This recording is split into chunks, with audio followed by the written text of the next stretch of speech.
Class 9th के MP board के सभी विद्यार्थी, अब आप बिल्कुल भी चिंता मत करिए। आपका देख लीजिए साइंस का जो पेपर है, ठीक है, अब क्वेश्चन नंबर 1 से लगाकर हमने क्वेश्चन नंबर, ठीक है, जो आपका ये क्वेश्चन नंबर 4 था, ठीक है, यहां तक हमने कवर कर लिए थे। आज हमारा जो उद्देश्य रहेगा वो ये है कि क्वेश्चन नंबर जो 5 है आपका, यहां से देखिए पूरे प्रश्नों का एक साथ सॉल्यूशन अच्छे से समझाऊंगा, ठीक है। वीडियो को एंड तक देखिएगा और अच्छे से कवर करिएगा। यही प्रश्न आपके एमपी बोर्ड में साइंस के पेपर में आने वाले हैं, ठीक है। यहां से देखिए हमारे जो इंग्लिश मीडियम वाले बच्चे वो भी स्क्रीनशॉट ले लीजिएगा, ठीक है। यहाँ से क्वेश्चन नंबर 9 पहले इसका स्क्रीनशॉट दे देता हूँ पेपर का, फिर इसका सॉल्यूशन देखेंगे, ठीक है। यहाँ से क्वेश्चन नंबर 10 यहाँ पर देख लीजिएगा, और ये क्वेश्चन नंबर आपका 14। फिर कह रहा हूँ मैं, यही पेपर आएगा, 100% दावा है इसका, ठीक है। तो ये क्वेश्चन नंबर आपका 15 है, ठीक है। ये क्वेश्चन नंबर 16, 17, 18, 19, यहाँ से देखिए ये क्वेश्चन नंबर आपका 20 और 21 और अंतिम ये आपका क्वेश्चन नंबर 22। टोटल 22 प्रश्न हैं। चलिए, तो ये मैंने पूरे प्रश्न आपको बता दिए। अब हमारा जो क्वेश्चन नंबर 5 है, ऊर्ध्वपातन को परिभाषित करना है उदाहरण सहित, और इसी के अथवा में गलनांक और क्वथनांक में अंतर। तो चलिए सबसे पहले क्वेश्चन नंबर 5 को अच्छे से समझ लेते हैं। देखिए ऊर्ध्वपातन का मतलब क्या है। जैसे मान के चलिए दो चीजें मैंने आपको दी, एक है नमक और दूसरा है कपूर। दोनों को आपको गर्म करना है। तो आप गौर से देखोगे, जब गर्म करेंगे मतलब जलाएंगे, सीधी सी बात है। तो कपूर को जब आप जलाएंगे तो वो द्रव अवस्था में नहीं बदलेगा, यानी कि वो गीला नहीं होगा, डायरेक्ट किस में बदल जाएगा, गैस में, और ख़त्म, ठीक है। लेकिन नमक जो है उसको घोलेंगे जोड़ गर्म करेंगे तो भैया वो द्रव अवस्था में बन जाएगा पूरा, आप सब जानते हैं। तो इसे ही कहते हैं ऊर्ध्वपातन। किस घटना को कहेंगे कि जब कोई भी जो ठोस पदार्थ है उसको गर्म किया तो वहाँ द्रव अवस्था में बदले बिना किस में बदल जाएगा, गैस में बदल जाएगा। ध्यान से समझिए, ठोस को गर्म किया आपने तो वहां द्रव में नहीं बदला, सीधा किस में बदल गया, गैस में बदल गया। या फिर कोई भी गैस है, गैस का उदाहरण यहां पर आप ले सकते हैं अमोनियम क्लोराइड का, ठीक है। क्या है, अमोनियम क्लोराइड। तो अमोनियम क्लोराइड को जब आप, ये गैस है, इसको ठंडा करेंगे तो ये सीधा ठोस में परिवर्तित हो जाएगी, यानी कि इसमें नामो निशान किसका नहीं होगा, द्रव का। यदि गैस है उसको ठंडा करोगे तो डायरेक्ट ठोस में बदलेगी, और कोई ठोस है उसको गर्म करोगे तो वो काहे में बदलेगा, गैस में बदलेगा, यानी कि द्रव में परिवर्तन नहीं होगा। बस इस घटना को कहते हैं हम ऊर्ध्वपातन। उदाहरण आप लिख सकते हैं अमोनियम क्लोराइड, ठीक है, कपूर, ये सारे इसके एग्जाम्पल के रूप में यहाँ पर आप लिख दीजिएगा, 2 नंबर में आएगा, ठीक है। इसके बाद अगला जो है सी के अथवा का, वह है गलनांक और क्वथनांक में अंतर आपको बताने हैं, ठीक है। तो पहले आप गलनांक और क्वथनांक की परिभाषा समझिए, अंतर ऑटोमेटिकली समझ में आ जाएगा। देखिए गलनांक की सीधी सी परिभाषा, सबसे सटीक परिभाषा लिख दी मैंने यहाँ पर, कि ऐसा तापमान, यानी कि दोनों क्या एक तरह के टेम्परेचर है, ऐसा तापमान जिस पर कोई भी जो पदार्थ है वो गलना प्रारंभ कर दे। गलने का मतलब पिघलना। जैसे कोई बर्फ है तो बर्फ को इतना टेम्परेचर आप देंगे कि वहाँ ऑटोमेटिकली क्या हो जाएगा, पिघलना शुरू कर दे, बस उस तापमान को कहते हैं गलनांक, ठीक है। इसी के इसके अपोजिट रहेगा क्वथनांक। क्वथनांक क्या है, ऐसा टेम्परेचर जिस पर कोई भी जो पदार्थ है वो उबलना आरंभ कर देगा, यानी कि वहाँ उबलना शुरू कर देगा, उसे कहते हैं क्वथनांक, ठीक है। तो ये गलनांक और क्वथनांक की परिभाषा है, इसके द्वारा आप समझ सकते हैं। पहला अंतर आप यहीं पर लिख सकते हैं कि वहाँ तापमान जिस पर कोई भी पदार्थ गलना आरंभ कर देगा वहाँ गलनांक कहलाता है, और ऐसा तापमान जिस पर कोई भी पदार्थ उबलना प्रारंभ कर देगा क्वथनांक कहलाता है। इसके अलावा देखिए अंतर सबसे सटीक लिखे मैंने, सरल, अशुद्धियाँ मिलाने पर यहाँ कम हो जाता है। गलनांक जो है अशुद्धियाँ जब मिलाते तो कम हो जाता है, लेकिन क्वथनांक जो होता है वो अशुद्धियाँ मिलाते हैं तो बढ़ जाता है। दाब बढ़ाते हैं तो यहाँ पर गलनांक घटता है और दाब बढ़ाने पर यहाँ बढ़ता है। तो ठीक है, 2 अंतर आपको यहाँ से कंप्लीट कर लेने, स्क्रीनशॉट के माध्यम से आप कंप्लीट कर लीजिएगा। अब देखिए अगला प्रश्न इसी में आगे है कि कोलाइड के 2 गुणधर्म बताइए। अच्छा, गुणधर्म का मतलब क्या है, विशेषताएं, लक्षण, ठीक है। तो यहाँ पर देखिए गौर से, पहला जो पॉइंट है वहाँ है, यहाँ एक विषमांगी मिश्रण है। क्या है, सॉरी, विषमांगी विलयन है। विलयन का मतलब होता है दो, विलयन का मतलब होता है घोल एक तरह का। अब विषमांगी मतलब क्या है, 2 या 2 से अधिक पदार्थों का घोल। तो यहाँ एक तरह का क्या है, विषमांगी मिश्रण है, यानी कि 2 या 2 से अधिक पदार्थ मिलकर इसमें विलयन अवस्था में दिए गए हैं। साथ ही साथ ये टिंडल प्रभाव को प्रदर्शित करता है। किसको प्रदर्शित करेगा, टिंडल प्रभाव को प्रदर्शित करेगा। तो कोलाइड के केवल 2 गुणधर्म पूछे थे, मैंने सिंपल लैंग्वेज में आपको 2 गुणधर्म बता दिए। ठीक है, अच्छे से कंप्लीट कर लीजिएगा। ठीक है, नोट्स के द्वारा इसे अच्छे से आप तैयार कर सकते हैं। इसी के अथवा में है आपका मिश्रण और यौगिक में अंतर। ठीक है, देखिए तो सबसे पहले आप यौगिक को समझिए। यौगिक का मतलब क्या है? कोई भी 2 पदार्थों का मिश्रण। ठीक है, यानी जब 2 पदार्थों को आप आपस में मिलाएंगे और एक निश्चित अनुपात में, ध्यान दीजिएगा, निश्चित अनुपात होना चाहिए उनका, तो वो कहलाएंगे यौगिक। और जबकि मिश्रण जो है उसमें निश्चित भी हो सकता है, अनिश्चित भी हो सकता है। मिश्रण का मतलब क्या है? मिक्सचर है, सीधी सी बात है। ठीक है, क्या बन गया है? मिक्सचर। तो ठीक है, तो यहां पर देखिए मिश्रण क्या बनेगा, यहां समांगी तथा विषमांगी हो सकता है। जो मिश्रण है वो कैसा हो सकता है? समांगी और विषमांगी। लेकिन जो यौगिक है वहां सदैव समांगी होगा। कैसा होगा? समांगी, क्योंकि इसका मतलब ही क्या है? 2 निश्चित, ठीक है, निश्चित अनुपातों का संग्रह यौगिक होता है। मिश्रण में संघटक पदार्थों के गुण विद्यमान रहते हैं। मिश्रण में क्या होता है? जो संघटक पदार्थ हैं उनके गुण विद्यमान रहेंगे, लेकिन यौगिक में संघटक तत्वों के गुण बदल जाते हैं। ठीक है, तो ये यौगिक और मिश्रण में अंतर है। 2 नंबर का आएगा। 2 नंबर में इतना सही लिखना है आपको, ज़्यादा लंबा चौड़ा लिखने की आवश्यकता नहीं है। अब क्वेश्चन नंबर 7 है समांगी मिश्रण एवं विषमांगी मिश्रण को उदाहरण सहित समझाना है। देखिए मिश्रण दोनों ही है। अच्छा, मिश्रण का मतलब क्या है पहले वो समझिए। मिश्रण का मतलब ये होगा कि 2 या 2 से अधिक पदार्थों का, ठीक है, मिक्सचर, इनको मिलावट, यानी कि हम कहेंगे कुल मिलाकर बात है कि इसमें 2 या 2 से अधिक पदार्थ क्या है? मिले हुए हैं, वो कहलाता है मिश्रण। अच्छा, मिश्रण है तो उसमें 2 प्रकार के मिश्रण होंगे, समांगी और विषमांगी। तो यहाँ पर यही पूछा आपसे, समांगी मिश्रण और विषमांगी मिश्रण। देखिए समांगी का मतलब क्या है? इसमें जो मिश्रण होगा वहाँ सदैव एक समान रहेगा। हेडिंग में ही, बहुत ज़्यादा कुछ परिभाषा रटने की जरूरत नहीं, हेडिंग में ही सब कुछ आंसर है। समांगी यानी कि इस प्रकार के मिश्रण का जो संगठन है वो सदैव एक समान रहेगा। ठीक है, किस तरह का रहेगा? सदैव एक समान रहेगा। जैसे लोहा, चांदी, शुद्ध सोना, ये क्या है? आपके समांगी मिश्रण के उदाहरण है। ठीक है, इतना सा लिखिएगा, परिभाषा पूछे समांगी मिश्रण की। तो इस प्रकार का जो मिश्रण है या ऐसा मिश्रण जिसका संगठन सदैव एक समान होता है, समांगी मिश्रण कहलाता है। ठीक है, उदाहरण लिख दीजिएगा, लोहा, चांदी, शुद्ध सोना।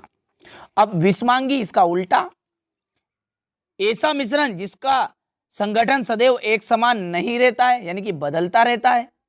जैसे दूध, रक्त है, सीमेंट है, इनका जो मिश्रण है वो हमेशा बदलता रहता है, इनका जो अनुपात है वो। पर लेकिन सोना और चांदी और लोहा, ये क्या है? इनका अनुपात हमेशा निश्चित रहता है। इसलिए ये समांगी मिश्रण कहलाए और ये विषमांगी मिश्रण। ठीक है, परिभाषा आप नोट कर लीजिएगा। ठीक है, स्क्रीनशॉट के माध्यम से और अच्छे से कंप्लीट कर लीजिएगा। चलिए अगला देखते हैं। अब इसी के अथवा में भौतिक और रासायनिक परिवर्तन के 2 उदाहरण देने हैं। तो देखिए इनके उदाहरण से पहले आप इनका परिभाषा के रूप में जानेंगे तो हमेशा याद रहेगा। देखिए भौतिक परिवर्तन का मतलब क्या होता है कि जिसमें कोई भी जो पदार्थ है उसका जो अवस्था परिवर्तन होगा तो उसके नए गुणधर्म नहीं बनेगा। जैसे एग्जाम्पल के रूप में आपने देखा होगा नमक का जल में घुलना। ठीक है, तो ये जो नमक है जिसको पानी में आप घोलेंगे तो इसके गुणधर्म में कोई परिवर्तन नहीं आएगा। अच्छा, ये बात समझ में नहीं आई? तो ये देखिए दूध से दही का जमना। अब देखिए दूध जो है उसमें कम खटास होती है, थोड़ा मीठापन होता है, लेकिन दही में मीठापन होता है क्या? तो नहीं होता। तो ये क्या है? इसके गुणधर्म बदल गए। यहाँ पर एलपीजी को आपने जलाया तो उसका गुणधर्म बदल गया, लोहे पे जंग लगी उसका गुणधर्म बदल गया, लकड़ी का जलना, इसके गुणधर्म भी बदल गए। तो ये सब क्या है? एक नया पदार्थ बना, नए गुणधर्म बने, तो वो कहलाता है रासायनिक परिवर्तन। और जिसमें ऐसा परिवर्तन हो कि नए पदार्थ बनने के साथ नए गुणधर्म ना आए। ठीक है, तो ऐसा परिवर्तन जिसमें कोई नया पदार्थ नहीं बनता है, साथ ही साथ उसमें कोई नए गुणधर्म नहीं आते, वो कहलाता है भौतिक परिवर्तन। लेकिन ऐसा परिवर्तन जिसमें पदार्थ में नए गुणधर्म आते हैं और वहाँ एक रूप से दूसरे रूप में परिवर्तित हो जाता है, तो वो कहलाता है रासायनिक परिवर्तन। उदाहरण आपके सामने ही है, विद्युत बल्ब का चमकना एक भौतिक परिवर्तन है, कपड़े का फटना ये भी भौतिक है, बर्फ का पिघलकर जल बनना, ठीक है, और नमक का जल में घुलना, इसमें कोई अंतर नहीं आएगा। पर लेकिन लकड़ी जलाएंगे तो वहाँ आग देगी, उष्मा उत्पन्न करेगी, लोहे में जंग लगेगी तो ये भी इसका भी एक अलग तरह का आ जाएगा, ठीक है। इसके बाद में एलपीजी का दहन, ये भी नए गुणधर्म बनेंगे, और दूध से दही का जमना, ये आपका रासायनिक परिवर्तन हो गया। स्क्रीनशॉट के माध्यम से आप नोट से तैयार कर लीजिएगा, अच्छे से कंप्लीट करिएगा। हमारा उद्देश्य यही है कि आप अच्छे अंक प्राप्त करें। तो चलिए आगे बढ़ते हैं। चलिए अब अगला प्रश्न है, रदरफोर्ड के परमाणु मॉडल की क्या सीमाएं हैं। ठीक है, तो पहले इसको आप रदरफोर्ड का जो परमाणु मॉडल है उसे समझिए, ध्यान से देखिएगा। थोड़ा सा यहाँ पर चित्र के देखिए, ये जो पहला चित्र है ये आपका है थॉमसन का परमाणु मॉडल, दूसरा जो है वो है रदरफोर्ड का, और तीसरा जो है वो बोर का परमाणु मॉडल है। हम बात कर रहे हैं किसके, रदरफोर्ड के परमाणु मॉडल की। तो इस रदरफोर्ड ने जो परमाणु मॉडल बताया वो क्या बताया कि देखिए, इसमें सबसे पहली चीज़ इन्होंने बताई कि जो परमाणु है वहाँ एक छोटा सा केंद्र की भांति का होता है। तो जो परमाणु का केंद्र होता है वो धन आवेशित होता है। किस तरह का होता है, परमाणु का केंद्र धन आवेशित होता है, और इस धन आवेशित को क्या कहते हैं, परमाणु का नाभिक कहते हैं। ठीक है, परमाणु का क्या रहेगा, नाभिक। ठीक है, परमाणु का केंद्र कैसा होता है, धनावेशित होता है। ये किसने बताया, रदरफोर्ड ने। और इसका जो धनावेशित केंद्र है इसको क्या कहते हैं, नाभिक या केंद्र के नाम से जानते हैं। एक परमाणु का लगभग संपूर्ण द्रव्यमान किस में रहता है, उसके नाभिक में रहता है। यानी कि जो परमाणु है उसका संपूर्ण जो द्रव्यमान है वो उसके नाभिक में रहेगा। ये इन्होंने बात बताई। दूसरी बात इन्होंने जो बताई थी वो यहाँ पर है, देखिए इस तरह से यहाँ पर लिखा हुआ है कि क्या बताया इन्होंने कि इलेक्ट्रॉन जो है नाभिक के चारों ओर वर्तुलाकार मार्ग में चक्कर लगाते हैं। साथ में नाभिक का जो आकार है परमाणु के आकार की तुलना में काफ़ी छोटा होता है। तो ये तो परमाणु के लक्षण है। देखिए 2019 में पूछा भी गया था ये प्रश्न। तो ये तो हो गया रदरफोर्ड के परमाणु मॉडल के लक्षण। ठीक है, और हमारा जो प्रश्न है वो है रदरफोर्ड के मॉडल की सीमाएं। तो सीमाएं क्या है, सीमाएं ये है कि रदरफोर्ड के परमाणु मॉडल के अनुसार जो इलेक्ट्रॉन है वो एक निश्चित कक्षाओं में नाभिक के चारों ओर घूमते हैं, जो कि संभव नहीं है। क्या है कि रदरफोर्ड के परमाणु मॉडल के अनुसार इलेक्ट्रॉन निश्चित कक्षाओं में नाभिक के चारों ओर घूमते हैं, जो कि क्या है, संभव नहीं है। त्वरण के कारण इलेक्ट्रॉन जो है विकिरण के रूप में ऊर्जा खो देंगे और नाभिक के अंदर गिर जाएंगे। तो ये इनकी सीमाएं हैं। साथ में आप यह चाहे तो यहाँ से लिख सकते हैं या फिर यहाँ पर भी है। देखिए इसके अलावा सिंपल लैंग्वेज में देखिए, रदरफोर्ड के परमाणु मॉडल से परमाणु का स्थायित्व का पता नहीं चलता है। पहली सीमा यहाँ से जो हमें अच्छे से कंप्लीट करिएगा। हमारा उद्देश्य सिर्फ इतना था कि आप तक सटीक जानकारी पहुँचा रहे हैं, आप अच्छे से कवर कर पाए। पहली सीमा लिख दीजिएगा, रदरफोर्ड के परमाणु मॉडल से परमाणु के स्थायित्व का पता नहीं चलता है। रदरफोर्ड के जो अल्फा कण हैं उनके प्रकीर्णन के प्रयोग से परमाणु में उपस्थित प्रोटॉन और इलेक्ट्रॉन की संख्याओं के बारे में कोई भी जानकारी प्राप्त नहीं होती है। ठीक है, तो ये दो आप यहाँ से भी कर सकते हैं, जो उचित लगे। जिसमें से ये पहला पॉइंट सरल है, बाकी इसमें से कर लीजिएगा, कैसे भी कर लीजिए आप। हमारा उद्देश्य यही कि आप अच्छे से कवर कर ले। चलिए अब अगला प्रश्न है, कैथोड किरणों के कोई दो प्रमुख गुण बताने हैं। देखिए कैथोड जो किरणें होती है वो ऋणावेशित होती है। पहला पॉइंट याद रखिएगा, ये जो किरणें होती है ये ऋणावेशित होती है।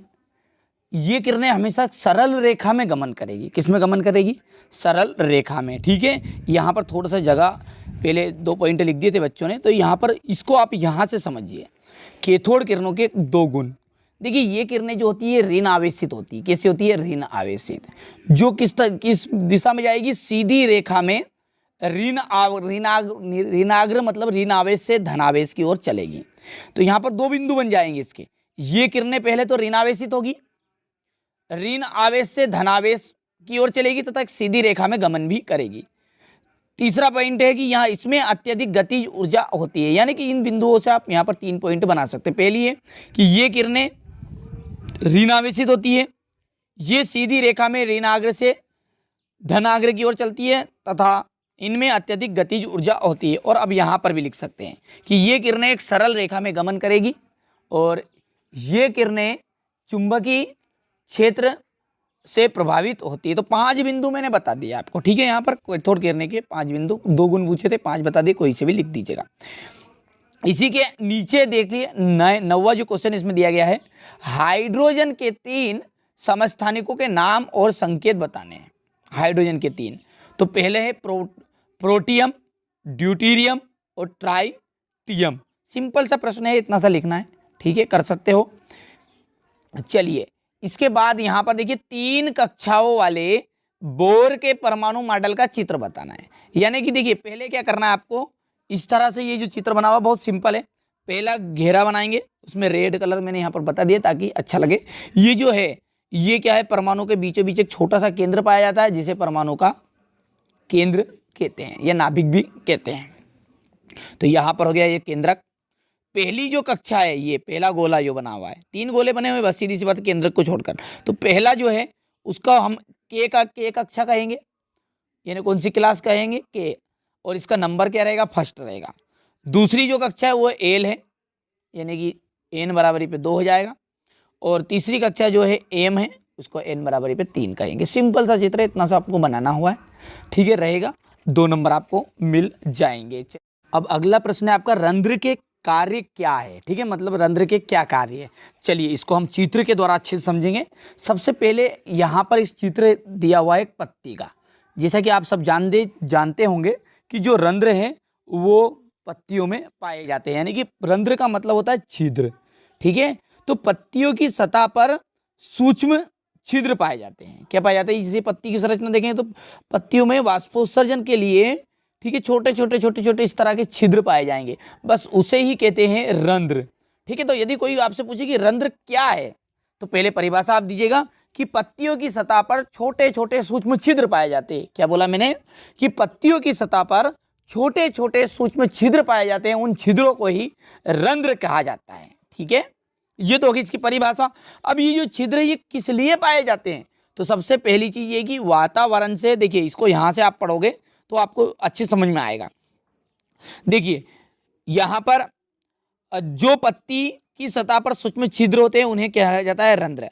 प्रकाश संश्लेषण के लिए गैसों का अधिकांश आदान प्रदान इसी छिद्रों के द्वारा होता है। यानी कि जो प्रकाश संश्लेषण की जो क्रिया होगी उसमें वाष्पोत्सर्जन की प्रक्रिया होगी, जल का नियमन होगा, ये सारे काम किसके द्वारा होंगे, इन छिद्रों के द्वारा ही होगा।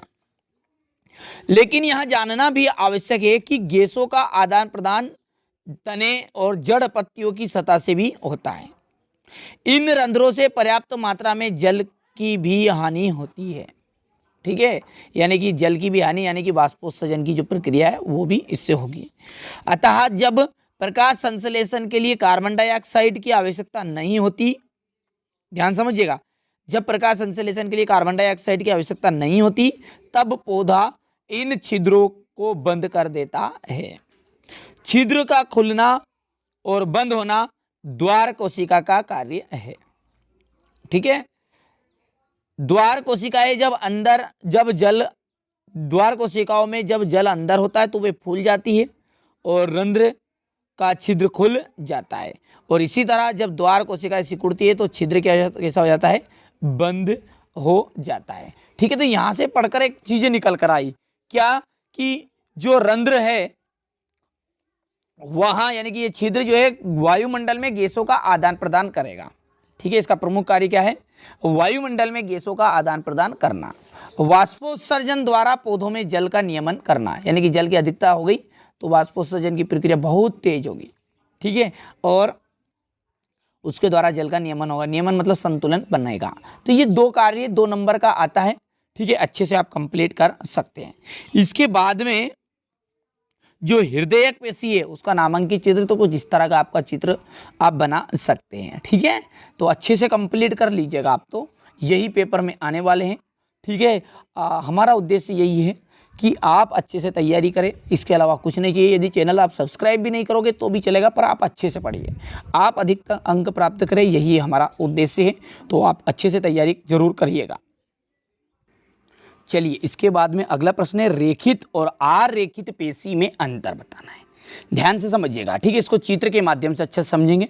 यहाँ से आप देखिए, पहले तो ये चित्र को आप गौर से देखिएगा, ठीक है, थोड़ा सा यहाँ पर बड़ा कर लेते हैं। देखिए यहाँ पर देखिए, ये है आपकी रेखित पेशी और ये आरेखित पेशी। पेशियाँ वैसे 3 प्रकार की हैं, तो यहाँ पर हृदयक पेशी, तो इसकी बात यहाँ पर नहीं की जा रही। रेखित पेशी को आप गौर से देखोगे तो ये जो है एक बेलन के आकार की नजर आ रही है। किसके आकार की नजर आ रही है? बेलन के आकार की, ठीक है। और ये जो है, ये इसको इस तरह के भाग को हम कहेंगे तर्क रूपी। क्या कहेंगे? तर्क रूपी। और जो किसी है नुकीली है, देखिए गौर से देखिए, तो पहला अंतर आप इसमें यही बता सकते हैं, ठीक है भैया। दूसरी बात यदि बात करते, ये एक तरह की ऐच्छिक पेशी है। रेखित पेशी जो क्या है? ऐच्छिक है। और आरेखित पेशी जो है अनैच्छिक पेशियां है। इसमें धारियां पाई गई है, देखो धारियां दी गई है, इसमें धारियां नहीं पाई जाती है, ठीक है। तो 2 नंबर का अंतर है। 2 नंबर के अकॉर्डिंग बता दें, फिर और आगे भी बताऊंगा, पर 2 नंबर के हिसाब से पहले बता देता हूं, ठीक है। ये ऐच्छिक पेशियां होती हैं, ये अनैच्छिक पेशियां होती है। इनमें धारियां पाई जाती है, इनमें धारियां नहीं पाई जाती। 2 के नंबर के हिसाब से हो गया। इसके अलावा यदि आप और अच्छे से एक्सप्लेन करना चाहें तो यहाँ से फिर आप इसको समझिए। यहाँ से देखिए, ये जो पेशी है रेखित पेशी है, ये कैसी बताई मैंने? लंबी और बेलनाकार है, ठीक है। और ये पेशियां की जो कोशिकाएं है ये तर्क रूपी है। 2 तीसरा अंतर में लिख दीजिएगा। यहाँ पेशी कोशिकाएं लंबी और बेलनाकार है, और यहाँ पे इन पेशियों की कोशिकाएं तर्क रूपी होती हैं। ये पेशियां अशाखित और बहुकेंद्रक युक्त होती है, बहुत सारे केंद्र होंगे, लेकिन इनमें इनकी कोशिकाओं के सिरे नुकीले होते हैं तथा इन कोशिकाओं के केंद्र में केवल एक ही केंद्रक पाया जाता है।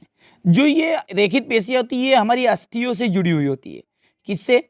हमारे हाथ से, टांग से, ठीक है, से जुड़ी पेशियां रेखित पेशियां हैं। और आरेखित पेशियां कौन सी? जो हमारे अमाशय से, मूत्राशय, आँख की आइरिस एवं ब्रोकाई की भित्तियों में पाई जाती है। इस तरह से आप इसको बता सकते हैं, ठीक है, और एक्सप्लेन कर सकते हैं। वरना 2 अंतर तो यहाँ से आप लिख सकते हैं कि यहाँ ये ऐच्छिक पेशियां होती है, ये अनैच्छिक, इनमें धारियां पाई जाती है, इनमें धारियां नहीं पाई जाती। और साथ में ये लिख दीजिएगा कि यहाँ पेशी कोशिकाएं लंबी तथा बेलनाकार होती हैं, और आरेखित तरफ लिखिएगा इन पेशियों की कोशिकाएं तर्क रूपी होती है। 3 अंतर यहाँ पर आपके हो चुके हैं।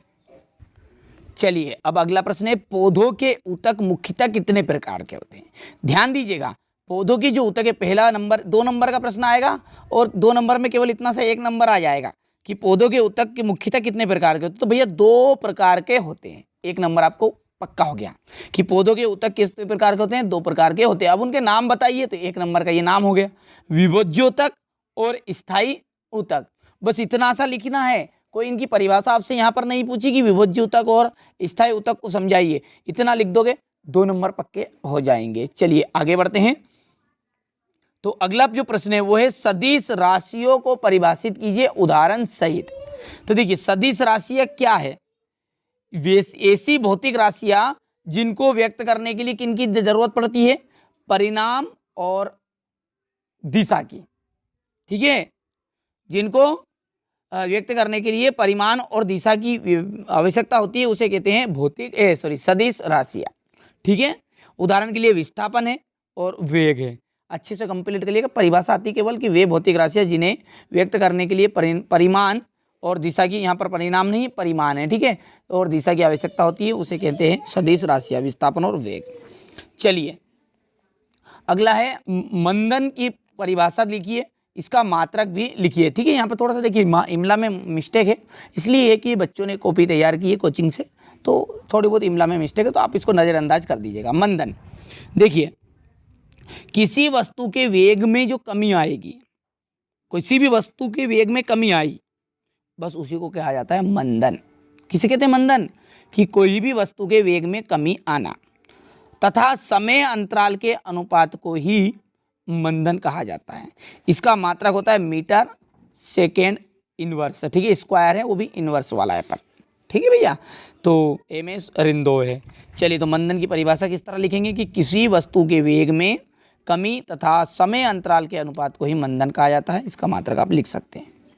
यानी कि इसको आप यदि सीधी तरह से लिखेंगे तो इसका दो तरीके हैं लिखने के, या फिर आप इसको ऐसा भी लिख सकते हैं या करके मीटर अपॉन सेकेंड स्क्वायर। ठीक है, बल का एसआई मात्रक क्या है समझाइए। तो बल का एसआई मात्रा, देखिए बल का जो एसआई मात्रा है कि वो किलोग्राम, ठीक है, जिस तरह मैंने ये ऊपर वाले में करके बताया था आपको यहाँ पर बटे में, इसी तरह देखिए इसको भी आप बटे में लिख सकते हैं, किलोग्राम बटा मीटर। इसे न्यूटन के नाम से भी जाना जाता है। इसका प्रतीक क्या होता है, एन होता है, यानी कि इसके प्रतीक को किससे दर्शाते हैं, एन के द्वारा दर्शाया जाता है, किसको, न्यूटन को। साथ ही साथ न्यूटन का जो बल है किसी 1 किलोग्राम द्रव्यमान की वस्तु में 1 मीटर सेकेंड इनवर्स का त्वरण उत्पन्न करता है। ठीक है, तो इतना सा लिखना है, 2 नंबर का रहेगा बल का एसआई मात्रक। फिर से एक बार और पढ़ लेते हैं ताकि समझ में आ जाएगा और एक्सप्लेन हो जाएगा अच्छे से। बल का एसआई मात्रक क्या है, किलोग्राम बटा मीटर है। इसे न्यूटन के नाम से भी जानते हैं। इसका प्रतीक एन द्वारा व्यक्त किया जाता है। न्यूटन का बल किसी 1 किलोग्राम द्रव्यमान की वस्तु में 1 मीटर अपॉन सेकेंड स्क्वायर का त्वरण उत्पन्न करता है। ठीक है, यदि इन दो नहीं लिखते तो इसको बटे में ले जाइए, जिस तरह ये यहाँ पर दिया हुआ है। ठीक है, चलिए आगे बढ़ते हैं। न्यूटन के गति का तृतीय नियम बताइए। तो देखिए न्यूटन के तृतीय नियम, तृतीय का मतलब तीसरा नियम। अब आप सब जानते हैं कि न्यूटन ने जो है 3 नियम दिए हुए हैं। ठीक है, जिसे गति के नियम कहते हैं, पहला नियम, दूसरा नियम और तीसरा नियम। ठीक है, 2 नियमों को आप यहाँ से पढ़ लीजिएगा, तीसरे नियम की यहाँ पर हम चर्चा कर रहे हैं। ठीक है, देखिए प्रत्येक क्रिया के समान, हर एक जो क्रिया है, न्यूटन ने क्या कहा कि जो भी क्रिया होगी उसके विपरीत प्रतिक्रिया जरूर होगी। जैसे आप गेंद को धका रहे हैं तो गेंद भी आपको धकाएगी। ठीक है, जैसे साइकिल को आप समझ लीजिए, पहाड़ी पर हम जब से साइकिल चलाएंगे ऊपर, तो आपको ऐसा लगेगा कि जो पहाड़ है हमको उधर से दबाव डाल रहा है। बस वही क्या है, न्यूटन का गति का तृतीय नियम हो गया। तो प्रत्येक क्रिया के विपरीत प्रतिक्रिया होगी, ये विभिन्न वस्तुओं पर कार्य करती है। 2 नंबर का था, 2 नंबर में इतना सा लिखना, कोई ज़्यादा मिला के लिखने की जरूरत नहीं है। ठीक है, इतना सा लिख दीजिएगा कि प्रत्येक क्रिया के समान एवं विपरीत प्रतिक्रिया होती है और ये विभिन्न वस्तुओं पर कार्य करती है। ठीक है, चलिए अगला प्रश्न पढ़ते हैं। अगला समझते हैं कि घर्षण से क्या लाभ होते हैं। तो देखिए घर्षण के लाभ से पहले आप घर्षण समझिए, इसका मतलब क्या है। देखिए घर्षण का मतलब होता है रगड़।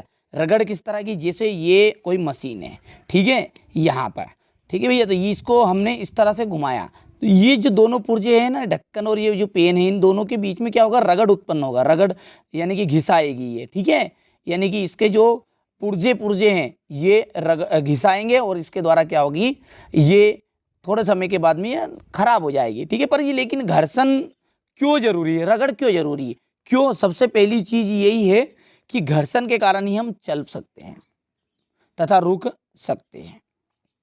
पहला लाभ है, घर्षण के कारण ही हम लिख पाते हैं। ठीक है, ये देखिए रगड़ का, जिसे हम लिखेंगे तो रगड़, मैंने बताया था घिस कर चलना, तो घिसाएगा, तो ये क्या है, आपका घर्षण है। तो इसके कारण ही हम चल सकते हैं तथा रुक सकते हैं। दूसरी चीज़ है कि घर्षण के कारण ही हम लिख सकते हैं। तीसरी जो चीज़ है वह है वाहनों में जो ब्रेक लगाएंगे तो भी घिसाएगा, तो वो भी वाहनों में भी ब्रेक, ठीक है, घर्षण के कारण ही हो पाता है। तो ठीक है भैया, तो ये घर्षण के लाभ हो गए हैं। और अच्छे से जानने के लिए घर्षण के लाभ को यहाँ से समझते हैं। देखिए घर्षण से ही आग उत्पन्न होती है। पहला क्या है, घर्षण से आग उत्पन्न होगी। इसी आधार पर दिया सिलाई और लाइटर कार्य करते हैं, जैसे माचिस। ठीक है, दिया सिलाई माचिस हो गई। घर्षण के कारण ही रेलगाड़ी और अन्य वाहन चल पाते हैं। वाहनों में ब्रेक लगाकर घर्षण के द्वारा ही रोका जा सकता है। घर्षण के कारण ही हम पृथ्वी पर आसानी से चल पाते हैं। तो ये हो गए आपके घर्षण के लाभ। चाहे तो आप यहाँ से लिख सकते हैं कि घर्षण से ही आग उत्पन्न होगी, इस घर्षण के कारण ही रेलगाड़ी और अन्य वाहन चल पाते हैं। वाहनों पर ब्रेक लगाकर घर्षण के द्वारा ही रोका जा सकता है और घर्षण के कारण ही हम पृथ्वी पर आसानी से चल पाते हैं। या फिर आप 2 नंबर का जो अच्छा लगे, जहाँ से उचित लगे, वो आप स्क्रीनशॉट के माध्यम से लिख लीजिएगा। ठीक है, चलिए इसके नीचे यदि बात करें तो इसके नीचे एक प्रश्न है। देखिए क्रिकेटर जो है बाल को कैच करते समय हाथ को पीछे खींचता है, क्यों। एक जो खिलाड़ी रहता है क्रिकेट का, वो कैच करेगा गेंद को, तो आपने देखा होगा उसको इस तरह से पीछे की दिशा में हाथ को खींचेगा। क्यों करता है? क्योंकि ऐसा करने से गेंद को विराम में आने तक पर्याप्त समय मिल जाता है। जो गेंद है उसे विराम अवस्था में लाना पड़ेगा, ठीक है, वो गतिशील अवस्था में है, तो उसे विराम अवस्था में लाने तक के लिए उसको थोड़ा समय मिल जाएगा। इससे गेंद के संवेग की परिवर्तन की दर कम हो जाएगी। क्या क्या चीज़ होगी, ध्यान समझिएगा। एक तो गेंद को विराम आने तक समय पर्याप्त मिल गया, इससे गेंद में के संवेग परिवर्तन की दर कम होगी तथा हाथों पे लगने वाला बल घट जाएगा। इसके कारण चोट लगने की संभावना कम होगी। इसलिए जो भी क्रिकेटर होता है वहाँ गेंद को कैच कर समते समय अपने हाथों को पीछे खींचता है। ठीक है, एक बार और एक्सप्लेन कर लेते हैं, थोड़ा सा इक्का दुक्का रह गया हुआ कोई डाउट तो वो भी क्लियर हो जाएगा। क्रिकेटर जो है बॉल को कैच करते समय अपने हाथ को पीछे खींचता है। क्यों?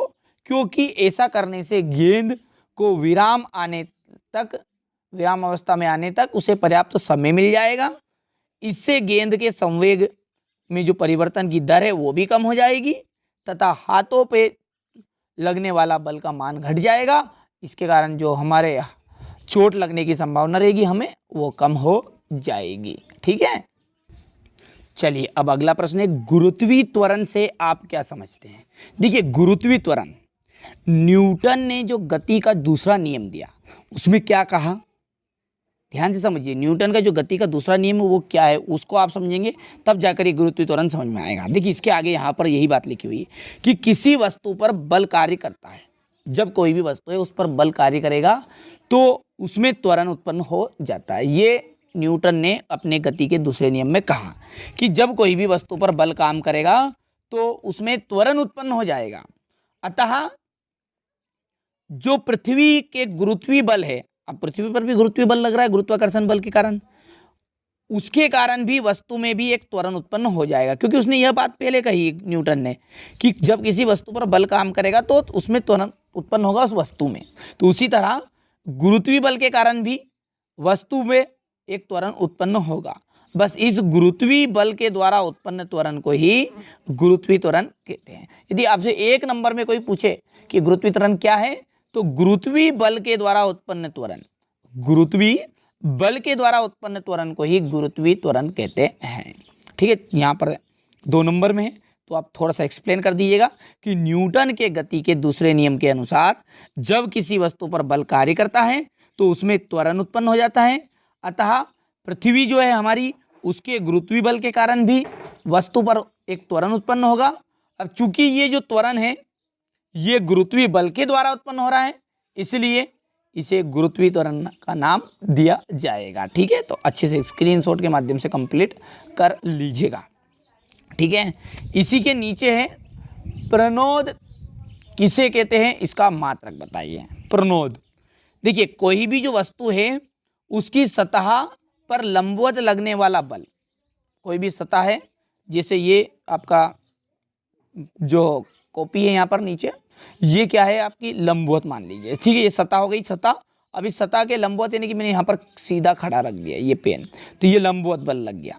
ठीक है, तो किसी वस्तु की सतह पर लंबवत लगने वाला बल ही प्रणोद कहा जाता है। इसका मात्रक पूछा है तो मात्रक आप बता दीजिएगा कि इसका मात्रक है न्यूटन। ठीक है, कंप्लीट करिएगा। ठीक है, अच्छे से कंप्लीट करिए, यही आपके एग्जाम में आने वाले हैं। ठीक है, आप तो निश्चिंत रहिए, आपको केवल जितना बताया जा रहा है कंप्लीट करते चलिए और मेरी पूरी जवाबदारी है फिर आगे, ठीक है, आपको अच्छे अंक दिलाने की। ठीक है, चलिए तो अगली बात करते हैं, गुरुत्वीय त्वरण जी और गुरुत्वीय नियतांक जी में अंतर बताना है। ठीक है, जैसा कि ये भी 2 नंबर का अंतर है। ठीक है, तो 2 नंबर में इतना सा लिखिएगा। देखिए बहुत ही सिंपल बता रहा हूँ मैं, मुश्किल से 1 मिनट भी नहीं लगेगी। देखिए जो गुरुत्वीय त्वरण जी है इसका मान 0 हो सकता है। क्या हो सकता है? इसका मान 0। लेकिन जो कैपिटल जी है यानी कि गुरुत्वीय नियतांक है, इसका मान कभी भी 0 नहीं हो सकता।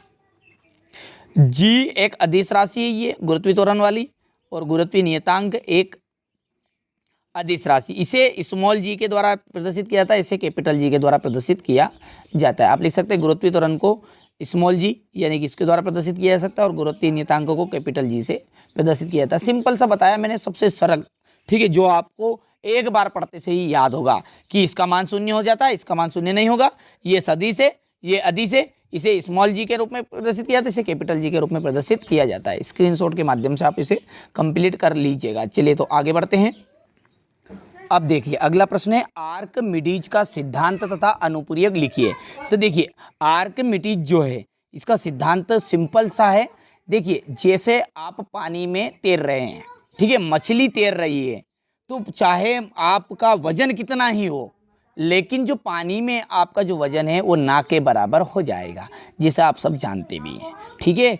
जैसे भले कितना ही वजन हो पर पानी में वजन नहीं लगेगा, बस यही आर्किमिडीज का सिद्धांत है। तो देखिए पढ़ते हैं कि जब किसी वस्तु को आंशिक रूप से या पूर्ण रूप से, या तो थोड़ी बहुत या फिर पूरी तरह किसी तरल में डुबाते हैं, तरल मतलब हो गया थोड़ी द्रव अवस्था वाली चीज, पानी मान लीजिए, ठीक है, तो उस पर ऊपर की ओर एक बल कार्य करेगा।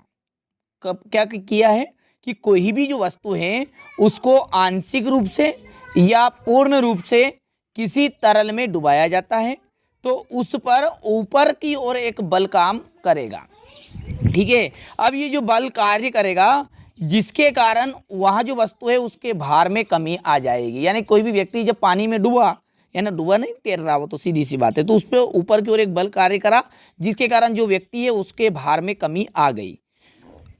अब भार में यहाँ जो कमी है ये किसके बराबर होगी?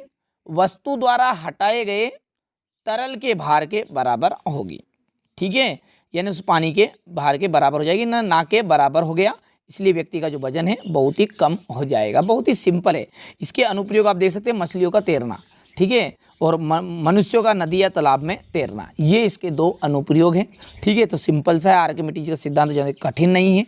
क्या बोला है, अपनी लैंग्वेज में सीखिए, ठीक है, ये परिभाषा भी याद कर लेंगे आप, एक तरीके से सीखिए कि किस तरह याद रखेंगे। याद इतना सा रखना है कि जब कोई भी वस्तु है उसको हम पूरी तरह या आंशिक रूप से कोई भी तरल पदार्थ में डुबाएंगे तो उसके ऊपर एक बल कार्य करेगा जिसके कारण उस वस्तु के भार में कमी आ जाएगी, और ये जो भार में कमी आ रही है ये भार में कमी उस तरल पदार्थ के भार के बराबर रहेगी जो वस्तु द्वारा हटाया गया है, ठीक है। तो ये इस तरह से सिद्धांतों को याद कर लीजिएगा। इसके दो अनुप्रयोग है, इसका भी स्क्रीनशॉट आप बढ़िया से ले लीजिएगा।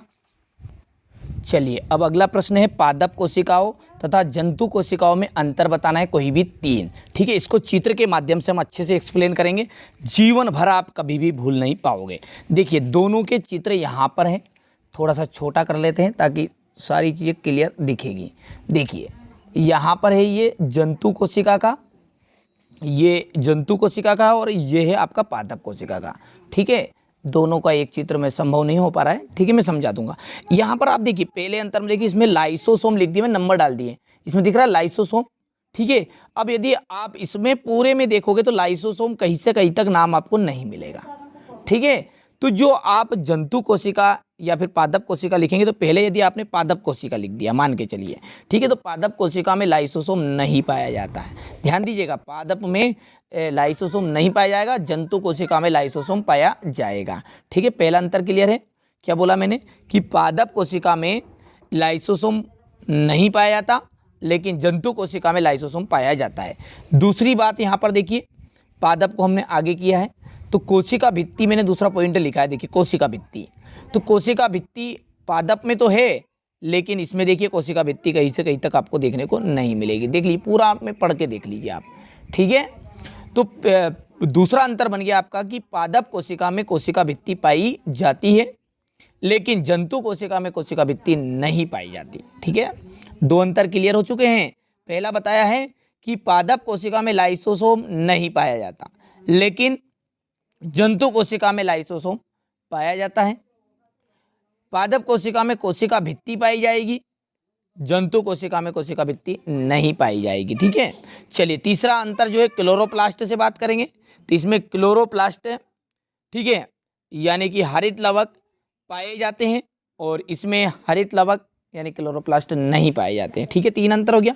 चौथा है रसधानी, रसधानी, ठीक है, जिसका दूसरा जो नाम है वो आप बोल सकते हैं रिक्तिका है, तो इसमें पादप कोशिका में जो है रिक्तिकाएं यानी कि रसधानी जो होती है बड़े आकार में पाई जाती है, देखिए यहाँ पर। और इसमें रसधानी कैसी है, बहुत ही छोटे आकार में। ठीक है, 4 हो गए, मैं और भी याद कराऊंगा आपको, आप चिंता मत करिए। और 5वां जो पॉइंट है वो है भोज्य पदार्थ ग्लाइकोजन के रूप में संचित रहता है किसमें, सॉरी यहाँ पर पादप इधर है, पादप कोशिका में जो भोजन है मंड के रूप में संचित रहेगा, और जंतु कोशिका में भोज्य पदार्थ ग्लाइकोजन के रूप में संचित रहता है। तो देखिए यहाँ पर आप एक हिंट के द्वारा इसे याद रख सकते हैं। ठीक है, इसे तो एक्सप्लेन कर दिया, फिर भी आप याद रखने के लिए देखिए, पहला वर्ड याद रखिएगा लाइसोसोम। लाइसोसोम इसमें नहीं पाया जाता, इसमें लाइसोसोम पाया जाता है। ठीक है, कोशिका भित्ति इसमें पाई जाती है पादप में, लेकिन जंतु में कोशिका भित्ति नहीं पाई जाती। ठीक है, इसमें देखिए यहाँ पर ये उल्टा करते जाइएगा। ठीक है, यहाँ पर ये कटा जाएगा, यहाँ पर कटा जाएगा। ठीक है, तो देखिए कोशिका भित्ति इसमें पाई जाती है पादप में, तो जंतु में नहीं पाई जाती। इसमें हरित लवक पाए जाते हैं, इसमें हरित लवक नहीं पाए जाते। इसमें रिक्तिकाएँ बड़े आकार में होती है, इसमें छोटे आकार में होती है, बस इतना सब याद रख लीजिएगा। इसमें रिक्तिकाएँ या तो नहीं पाई जाती और पाई जाती तो बहुत छोटे आकार में। इसमें भोजन जो है मंड के रूप में संचित रहेगा, और इसमें भोज्य पदार्थ ग्लाइकोजन के रूप में संचित रहेगा। अब रही बात आपकी 3 नंबर के प्रश्न की, तो देखिए 3 नंबर में इतना लिख दिया मैंने, 5 अंतर आपको बता दिए हैं, जो अच्छे लगे वो आप अच्छे बड़े ही ध्यान से कवर कर लीजिएगा। अगला प्रश्न है माइटोकॉन्ड्रिया को कोशिका का बिजली घर क्यों कहते हैं। तो इसको बिजली घर कहते हैं क्यों, क्योंकि जो माइटोकॉन्ड्रिया की क्रिस्टली पर उपस्थित एंजाइम होते हैं, यानी कि इनमें माइटोकॉन्ड्रिया में जो एंजाइम है वो श्वसन की क्रिया में भाग लेंगे। ध्यान समझिए, क्या करेंगे, जो माइटोकॉन्ड्रिया की क्रिस्टी है उस पर उपस्थित एंजाइम श्वसन की क्रिया में भाग लेंगे और ऊर्जा उत्पन्न करते हैं। यहाँ ऊर्जा एटीपी के रूप में संचित रहती है। किसके रूप में संचित रहेगी, एटीपी के रूप में, जिसके कारण माइटोकॉन्ड्रिया कोशिका के विद्युत गृह कहलाते हैं। ठीक है, अब एटीपी कोशिका की विभिन्न क्रियाओं को संपन्न करने के लिए ऊर्जा कोशिका द्रव्य को प्रदान करते हैं तथा एटीपी के रूप में बदल जाते हैं। ठीक है भैया, और यदि आप इतना भी लिख के आ जाओगे ना यहाँ तक, क्योंकि 9th क्लास में इतना ही काफ़ी रहेगा कि माइटोकॉन्ड्रिया की कोशिका का बिजली घर इसलिए कहा जाता है क्योंकि माइटोकॉन्ड्रिया की क्रिस्टी पर एंजाइम, जो उपस्थित एंजाइम होते हैं वो श्वसन की क्रिया में भाग लेते हैं और ऊर्जा उत्पन्न करते हैं, या ऊर्जा एटीपी के रूप में संचित रहती है, जिसके कारण माइटोकॉन्ड्रिया को कोशिका का विद्युत गृह कहते हैं। बाकी अब पूरा भी एक्सप्लेन कर दोगे तो कोई दिक्कत नहीं है। ठीक है, स्क्रीनशॉट के माध्यम से आप इसे कंप्लीट कर लीजिएगा। ठीक है, चलिए अब अगला प्रश्न है कि ऊर्जा संरक्षण का नियम आपको उदाहरण सहित बताना है। तो देखिए ऊर्जा संरक्षण का नियम क्या है। देखिए ऊर्जा को ना तो उत्पन्न किया जा सकता ना ही नष्ट किया जा सकता। एक बात आप ध्यान से रखिएगा कि जो एनर्जी है ना तो उसे उत्पन्न किया जा सकता है ना ही नष्ट किया जा सकता, केवल और केवल उसे एक रूप से दूसरे रूप में परिवर्तित किया जा सकता है। बस इसे ही ऊर्जा संरक्षण का नियम कहते हैं। क्या कहा ऊर्जा संरक्षण के नियम के अंतर्गत कि ऊर्जा को ना तो उत्पन्न कर सकते हैं ना ही नष्ट कर सकते, केवल इसे एक रूप से दूसरे रूप में परिवर्तित कर सकते हैं। इसे क्या कहते हैं, ऊर्जा संरक्षण का नियम। ठीक है, अच्छा उदाहरण की यदि बात करें, जैसे आपने देखा होगा कि जो हीटर होता है, विद्युत हीटर, लाइट वाले हीटर, उनको जब विद्युत धारा प्रवाहित हम करते हैं, उनमें लाइट हम छोड़ते हैं, करंट छोड़ते हैं, तो वो क्या करते हैं, गर्म होते हैं। क्या होते हैं, गर्म। ठीक है, इससे जो विद्युत ऊर्जा है वो लाइट वाली थी, लेकिन किस में चल बदल गई, वो उष्मी में। ठीक है, यानी कि गर्मी में। ठीक है, तो जब हम विद्युत हीटर में विद्युत ऊर्जा या विद्युत धारा प्रवाहित करते हैं तो वहाँ गर्म हो जाता है और इसमें विद्युत ऊर्जा उष्मी ऊर्जा में परिवर्तित हो जाती है। इसी प्रकार विद्युत बल्ब, ठीक है, दूसरा एग्जाम्पल है, इसी प्रकार जिसकी रोशनी में आप ये देख रहे हैं बल्ब है यहाँ पर। ठीक है, तो ये जो बल्ब है ये विद्युत ऊर्जा इसमें प्रवाहित की, इसने किसके रूप में बदली, इसको प्रकाश ऊर्जा के रूप में रूपांतरित की। तो ये उदाहरण सहित हो गया। बढ़िया से स्क्रीनशॉट आप ले लीजिएगा यहाँ से। ठीक है, अच्छे से नोट से तैयार कर लीजिएगा। ठीक है, चलिए आगे बढ़ाते हैं। तो अब अगला प्रश्न जो है क्वेश्चन नंबर 19 है, और सॉरी 18 का अथवा आपका रह गया था, तो क्वेश्चन नंबर 18 का ये अथवा है। ठीक है, यार अथवा सहित सॉल्यूशन दे रहा हूँ। ठीक है, आप तो अच्छे से मेहनत करिए, बस हमारा यही मकसद है। किसी वस्तु की गतिज ऊर्जा क्या होती है, इसके लिए व्यंजक। ठीक है, तो गति करती हुई किसी वस्तु में उसकी गति के कारण जो ऊर्जा उत्पन्न होती है उसे गतिज ऊर्जा कहते हैं। मतलब कोई भी वस्तु क्या है, गति कर रही है, ठीक है। ये जैसे गति कर रही है यहाँ पर, ये तो ये गति कर रही है, तो इसके कारण जो ऊर्जा उत्पन्न हो रही है, जो एनर्जी उत्पन्न हो रही है, उसे कहते हैं गतिज ऊर्जा। बस किसी वस्तु की गतिज ऊर्जा के लिए व्यंजक यहाँ पर ये लिख दीजिएगा, ई के इक्वल 1/2 mv² होता है। इसमें वस्तु का भार को m से तथा वेग को v से प्रदर्शित किया जाता है। चलिए अब क्वेश्चन है 19वां है, हरी खाद क्या है? ठीक है, हरी खाद क्या है, इसके क्या लाभ है? ठीक है भैया, तो हरी खाद क्या है उसको समझते पहले। देखिए, फसल उगाने से पहले खेतों में कुछ पौधे जैसे बरसीम, पटसन, ग्वार, यानी कि देखा होगा आपने, कई किसान क्या करते हैं, जैसे आप उनको बोना है गेहूँ, तो गेहूँ बोने से पहले वो 5-15 दिन पहले है, ठीक है, 15 दिन पहले वो बरसीम बो देते हैं या पटसन, ग्वार कुछ भी उगा देते हैं, हरी फसल, ठीक है। फिर उस पर खड़ी फसल पर ही वो पलटा चला देते हैं, यानी बखर जिसे हम बोलते हैं, बखर फेर देते हैं, ठीक है, यानी कि हल चला देते हैं उसके ऊपर। फिर ये हल चला देते तो उसके कारण वो जो हरी खाद ने बरसेंगे वो सारी की सारी किसमें मिल जाएगी, मिट्टी में। और उससे सबसे ज़्यादा पोषक तत्व नाइट्रोजन, ठीक है, की प्राप्ति होती है, जल धारण क्षमता बढ़ती है, फसलों के उत्पादन में वृद्धि होती है। ये सारे लाभ बोलेंगे इनके हम आगे, क्या क्या लाभ बनेंगे। सबसे पहली चीज़ है नाइट्रोजन की सबसे ज़्यादा बढ़ोतरी होती है, मिट्टी की उर्वरता क्षमता बढ़ती है, फसलों में जल धारण क्षमता बढ़ती है, फसलों के उत्पादन में वृद्धि होती है, ठीक है। तो ये हरी खाद की परिभाषा पहले तो आप लिख लीजिए यहाँ से कि फसल उगाने से पूर्व खेतों में कुछ पौधे जैसे बरसीम, पटसन या ग्वार आदि उगा देते हैं, फिर उन पर हल चला देते हैं तथा मिट्टी में मिला दिया जाता है एवं ये पौधे हरी खाद के रूप में परिवर्तित हो जाते हैं।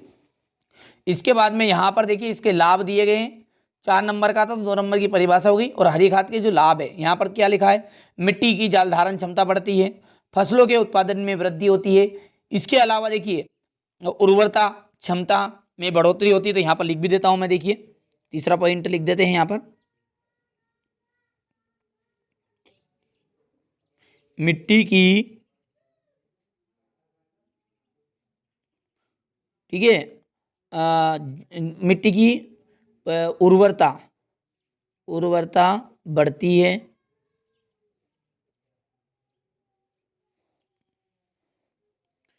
साथ में आप बोल सकते हैं किसान को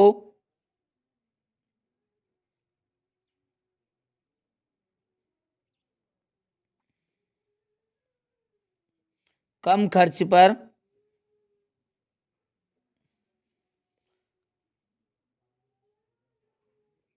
अधिक उत्पादन मिलता है। अब ये उत्पादन किस तरह मिलता है वो समझिए, जैसे उसने वहाँ पर हरी खाद दे दी तो उसको पोषक तत्व मिल जाएंगे, जैसे नाइट्रोजन, ठीक है, मिट्टी में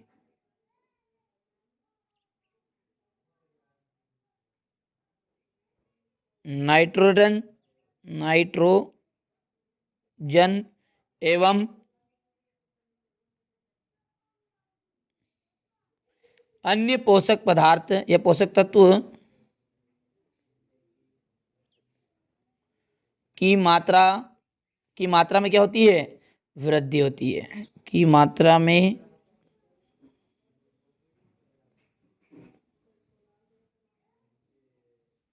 तो ये आप लिख सकते हैं हरी खाद के लाभ, ठीक है। तो यहाँ से स्क्रीनशॉट लेते चलिएगा, ठीक है, ये हरी खाद हो गया, ये इसके लाभ हो गए हैं। तो चलिए अब आगे बढ़ते हैं। अब जो अगला प्रश्न है, ठीक है, वहाँ आपका 19 का अथवा है।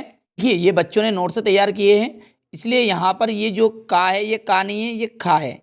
जैसा कि आप जानते हैं कि यहाँ पर ये क्या कहलाएगा आपका खा, मधुमक्खी है, ठीक है। वो तो बच्चों ने नोट से तैयार किए तो थोड़ी सी मिस्टेक हो गई, आप उसको नज़रअंदाज कर दीजिएगा।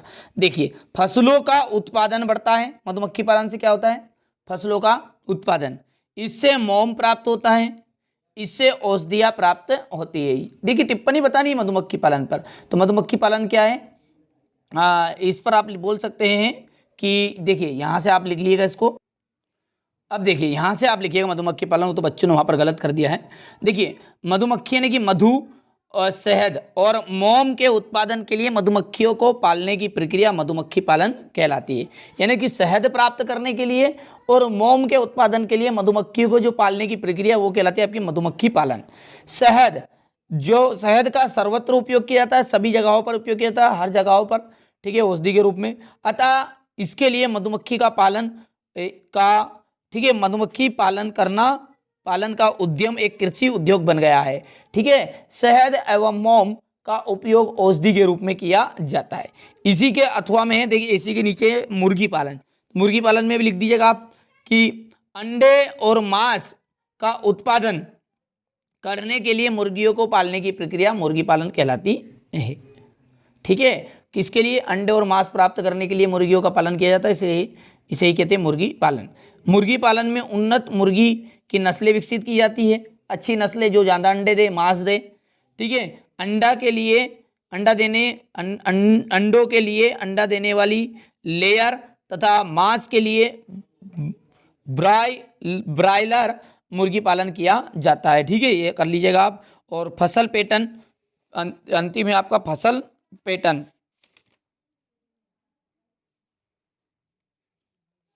तो देखिए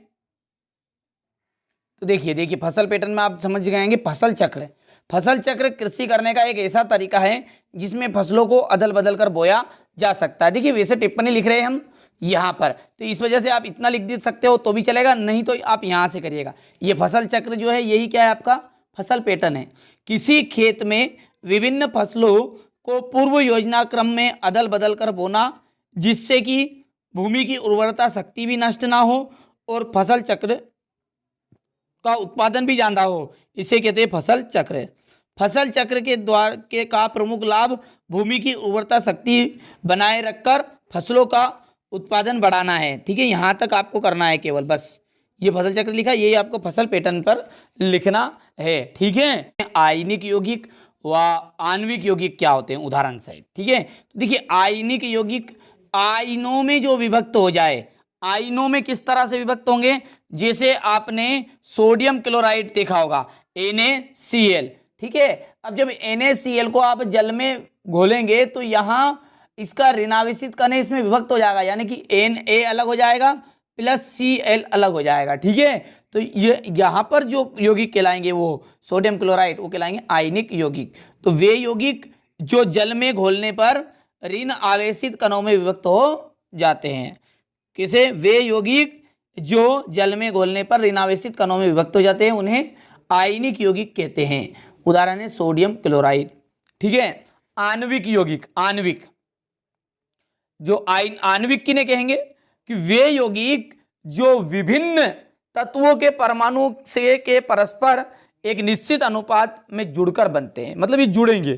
ठीक है, तथा जल में घोलने पर ये आयनों में ये भी विभक्त हो जाएंगे। अमोनिया उदाहरण आप दे सकते हैं। ठीक है, तो आणविक क्या है कि वे यौगिक जो विभिन्न तत्वों के परमाणुओं के परस्पर एक निश्चित अनुपात में जुड़कर बनते हैं तथा जल में घोलने पर आयनों में विभक्त हो जाएंगे, वो कहलाएंगे आपके आणविक यौगिक। ठीक है, चलिए इसी के अथवा में जो 20वां प्रश्न है, इसके अथवा में देखिए ये प्रश्न रहा। इसका वीडियो बहुत ही लंबा बन रहा है, इसलिए थोड़ा सा इस क्वेश्चन को आप स्क्रीनशॉट के माध्यम से कंप्लीट कर लीजिएगा। ठीक है, चलिए इसके बाद में यहाँ पर देखिए ये इसका तीसरा और ये चौथा है। ठीक है, अब जो अगला प्रश्न है क्वेश्चन नंबर 21, ये है चाल और वेग में अंतर बताने कोई भी चार। तो चलिए चाल और वेग में अंतर को अच्छे से समझ लेते हैं। तो देखिए चाल और वेग में अंतर को हम एक बढ़िया तरीके से समझेंगे। देखिए आप बिंदुओं को याद रखिएगा। देखिए मैं बातें बताता जा रहा हूं। चाल वास्तव में है क्या? एकांक समय में तय की गई दूरी। क्या बोलेंगे चाल को? एकांक समय में चली गई दूरी क्या कहलाती है? चाल कहलाती है। आपको अपने आप ही सारी चीजें याद रहेगी, आपको ध्यान से समझना बस। ठीक है, देखिए एकांक समय में चली गई दूरी को क्या कहते हैं? चाल कहते हैं। साथ ही साथ आप यदि चाल की बात करें तो चाल एक क्या है? अदिश राशि है। अदिश राशि, क्योंकि जिस राशि को ठीक है दर्शाने के लिए, व्यक्त करने के लिए परिणाम, परिमाण और दिशा की आवश्यकता होती है उसे कहते हैं सदिश। ठीक है, और जिसे नहीं होती उसे कहते हैं अदिश। तो इसे दर्शाने के लिए दिशा और परिमाण की कोई आवश्यकता नहीं है। ठीक है, तो दो चीजें क्लियर है। एकांक समय में चली गई दूरी चाल कहलाएगी। चाल क्या है? एक तरह की अदिश राशि है, तो इसका विपरीत यहां पर हो जाएगा सदिश। ठीक है, तो जो आपका वेग है वो वेग क्या है? एक सदिश राशि है। ठीक है, अब जो चाल है आपने देखी होगी, जो स्पीड है, स्पीड हमेशा ठीक है कभी भी नेगेटिव नहीं रहती। नेगेटिव का मतलब है ना तो ऋणात्मक रहेगी और ना ही शून्य। ठीक है, तो ये कब हमेशा कैसी रहती है? धनात्मक। तो इसका जो औसत मान होता है, औसत मान, एवरेज स्पीड, ठीक है, एवरेज मान, एवरेज वैल्यू जो होती है वो हमेशा पॉजिटिव रहेगी, ना तो ऋणात्मक रहेगी ना ही शून्य रहेगी। लेकिन जो वेग है वह धनात्मक, ऋणात्मक या शून्य हो सकता है। समझ में आ रहा है बात? ठीक है, चाल जो है एक अदिश राशि है, वेग एक सदिश राशि। चाल हमेशा धनात्मक होता है, कभी भी ऋणात्मक और शून्य नहीं होती, लेकिन वेग धनात्मक, ऋणात्मक और शून्य भी हो सकता है। यदि हम चौथे अंतर की बात करें तो इनका अंतर चौथा बनेगा मात्रक से। ठीक है, मात्रक को आप इसका देख सकते हैं चाल का मीटर अपॉन सेकेंड, या फिर आप इसको दूसरा तरीका, ये सेकेंड को जब ऊपर लेकर आएंगे तो यहाँ पर ऋण में आ जाएगा। ठीक है, और वेग का जो मात्रक है उसका वेग का भी मात्रक यही होता है, या फिर आप लिख सकते हैं ms। ठीक है भैया, तो ये चार अंतर है। यदि हम बात करें परिभाषा की वेग की, यहाँ पर छोड़ दिया मैंने, तो अब यहाँ पर हम वेग को देखेंगे कि एकांक समय में निश्चित दिशा में विस्थापन क्या है? एकांक समय में निश्चित दिशा में, ठीक है, विस्थापन, बस यही क्या कहलाता है? आपका वेग कहलाता है। ठीक है, चलिए तो अब इसका अंतर आप यहां से लिखिएगा बढ़िया से, चाल और वेग में अंतर। वेग, चाल एक अदिश राशि है, वेग एक सदिश राशि। चाल जो है एकांक समय में चली गई दूरी को चाल कहते हैं, और एकांक समय में किसी निश्चित दिशा में विस्थापन को वेग कहते हैं। इसका जो औसत मान है वो कभी भी ऋणात्मक नहीं होता, ना ही शून्य हो सकता है, लेकिन जो वेग है वो शून्य, धनात्मक, ऋणात्मक भी हो सकता है। अब देखिए यहाँ पर ये जो मात्रक वाली बात है, तो यहाँ पर देखिए बढ़ा की मात्रा नहीं आएगी मात्रक पर।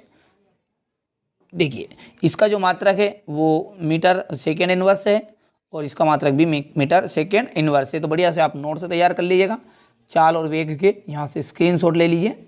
ठीक है, चलिए तो इसके आगे जो प्रश्न है आपका, वो अगला प्रश्न है दूरी और विस्थापन में अंतर का। ठीक है, दूरी और विस्थापन में कोई चार अंतर यहाँ पर हमें बताने हैं। ठीक है, तो इसे भी अच्छे से समझते हैं।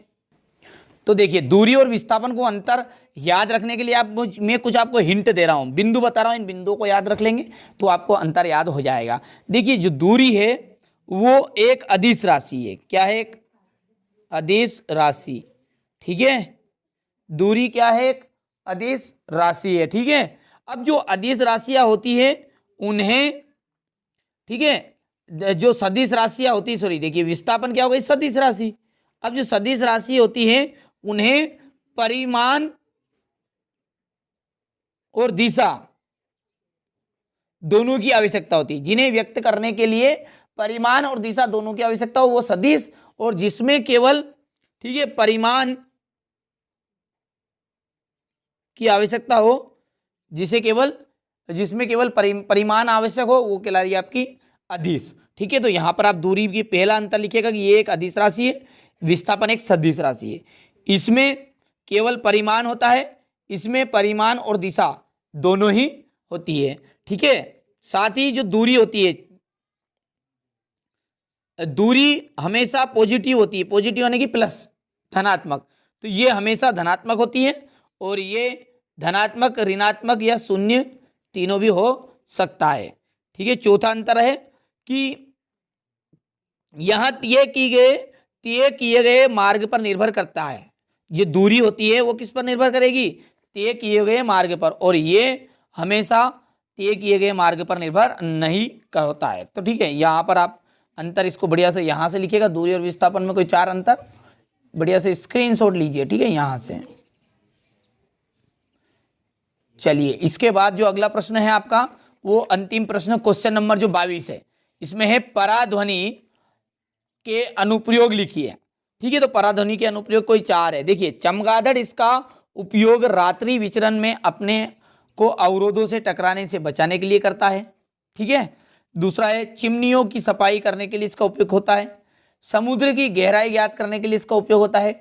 जासूसी के जो कार्य है इनके उपयोग के लिए, और गुप्त संकेत भेजने के लिए भी इसका उपयोग किया जाता है, किसका? पराश्रयी ध्वनि का। ठीक है, तो देखिए अनुदैर्घ्य तरंगे, ठीक है, पहली है आपकी अनुदैर्घ्य, यहाँ पर राफ उठा हुआ है, देखिए अनुदैर्घ्य, यहाँ सभी माध्यम में उत्पन्न होती है। जो अनुदैर्घ्य तरंगे होती है वो कौन से माध्यम में? सभी वातावरण में, सभी माध्यम में उत्पन्न हो जाती है। लेकिन जो अनुप्रस्थ है यहाँ केवल और केवल ठोस में तथा द्रव के ऊपरी सतह पर उत्पन्न होती है। केवल ठोस में उत्पन्न होगी और थोड़ी बहुत होएगी तो द्रव में, तो वो जो होगी वो कितनी होगी? केवल द्रव की ऊपरी सतह पर। ध्वनि तरंग अनुदैर्घ्य तरंग होती है, और प्रकाश तरंग जो होती है वो अनुप्रस्थ तरंग होती है। 2 अंतर हो चुके हैं। देखिए, जो अनुदैर्घ्य तरंग है वो सभी माध्यम में उत्पन्न होगी, और अनुप्रस्थ यहाँ केवल ठोस तथा द्रव दोनों ऊपरी सतह पर उत्पन्न होगी। और ध्वनि तरंग अनुदैर्घ्य तरंग होती है, और अनुप्रस्थ तरंग जो होती है प्रकाश तरंग जो होगी वो अनुप्रस्थ तरंग होगी। यहाँ एक तरह की यांत्रिक तरंग है, यंत्रों के द्वारा, ठीक है, और यहाँ भी एक यांत्रिक तरंग है। इन तरंगों में माध्यम के कण समांतर कंपन करते हैं, और इन तरंगों में माध्यम के जो कण है वो लंबवत कंपन करते हैं। तो ये थे आपके क्वेश्चन नंबर तक के 22 तक के टोटल